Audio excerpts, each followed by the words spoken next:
This is Donkey Kong. The first Donkey Kong. First of around 30 so far.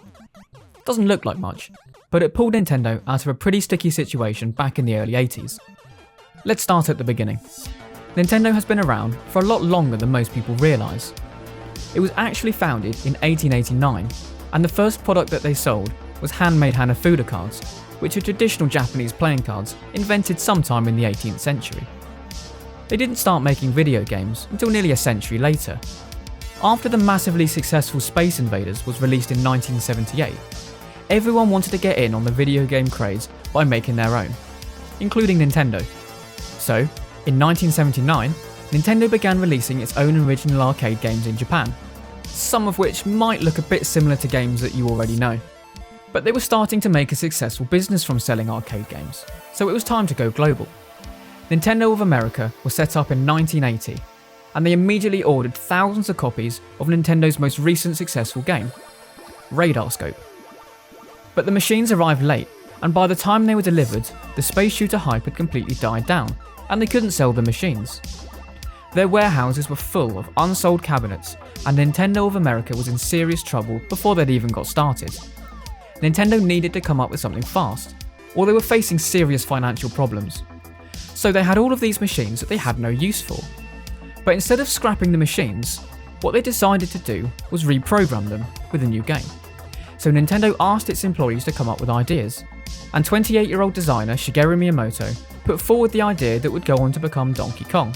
Miyamoto would later go on to create some of Nintendo's most legendary titles, such as Super Mario Bros., The Legend of Zelda, Star Fox and Pikmin, among others. So they reprogrammed the machines with their new game, Donkey Kong. It was Nintendo's first huge commercial success, and it saved the company. Without it, the gaming world might look very different today. But the game itself was originally going to look very different. Donkey Kong was originally going to be a Popeye game, with the characters from the TV show in place of the ones that we know now. But they ran into licensing issues, and they had to design new characters. Popeye did get his own arcade game shortly after in 1982, and it shares a lot of similarities with Donkey Kong. Since the game took place on a construction site, Miyamoto wanted its main character to be an ordinary, hard-working manual labourer, rather than a superhero. So that's where Mario the Carpenter comes from. For future games, he's retrained as a plumber, but in this game, he was supposed to be a carpenter. And his name's not Mario yet, it's Jumpman, but they changed it to Mario before his next video game appearance. And he's got a really clever design. Jumpman had to fit into a 16 by 16 pixel sprite, which is quite tricky to do when you're designing an entire human. Up to this point, video game characters were very simple designs. They were usually either basic shapes or stick figures, or tiny spaceships without much detail. And so far, the only named video game character was Pac-Man, another pretty simple design. So with Jumpman, the designers had to get creative. He was given a moustache to cover up tricky facial details, a hat to cover up his hair, and a nice simple set of overalls. The overalls also helped when it came to animating him. Since his running animation was only 3 different frames, the contrasting colour of his arms and body helped accentuate his arms swinging as he ran. So that's Jumpman, and in this game he has to rescue his girlfriend called Lady, who's been carried off by the large ape Donkey Kong. Sound familiar? Well, it did to Universal too. But don't worry, because Nintendo won the ensuing lawsuit. Now, the people over at Nintendo America didn't think that the names Jumpman and Lady were particularly memorable or distinct enough for the Western market, so they had them changed to Mario and Pauline. Where did they get these names? Well, they say that the best inspiration comes from real life. Mario comes from Mario Segale, the landlord who owned Nintendo America's warehouse, and Pauline comes from Polly James, the wife of their warehouse manager. Donkey Kong's name, however, obviously doesn't come from a real person. Kong is a common slang term for large ape in Japanese, and Shigeru Miyamoto knew that he wanted the character's name to be something Kong. So he searched for an English term that would have the meaning of stupid, and he came up with the word donkey. This was a fairly poor translation, however, as people in the West don't typically use the word donkey to describe someone as stupid. You donkey! Nintendo America employees even thought that his name was a typo because it was so weird.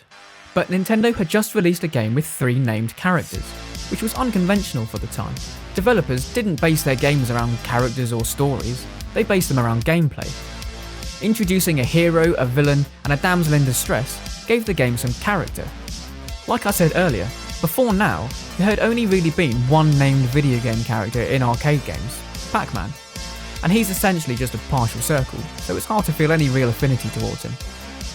He's not a person with human-looking animations, but the characters in Donkey Kong were.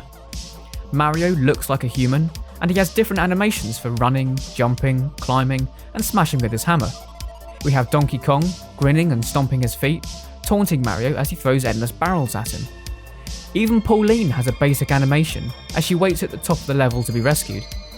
And in the arcade version, she occasionally shouts for help. There were a few other things that Nintendo had to cut out when they ported this game for the NES, due to its more limited hardware. For starters, there's no intro cutscene where we see Donkey Kong carrying Pauline away. Some of the textures have been slightly simplified, animation frames have been reduced, and Jumpman's jumping just felt a bit less precise. But the biggest change was that the NES version completely missed out a whole level, the Cement Factory stage. This is probably the biggest drawback of the NES version. But despite its drawbacks, the game managed to shift over 1 million units worldwide, putting it just ahead of Popeye. And then they sold a further 1.5 million units a few years later, when they repackaged the game along with its sequel, Donkey Kong Jr.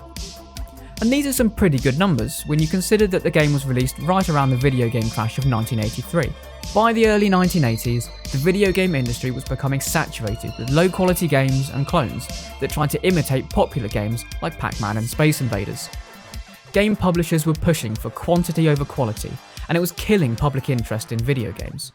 The nail in the coffin was E.T. for the Atari 2600. But Nintendo managed to survive this crash and continue to thrive through strict quality control policies. They continue to create original games with new and interesting characters, headed by the game industry's new superstar designer, Shigeru Miyamoto, and the game that both launched his career and saved Nintendo is still enjoyed by many today, along with over 30 of its sequels. So the next time you sit down with your Switch to enjoy a game of Mario Kart, do remember to thank Donkey Kong.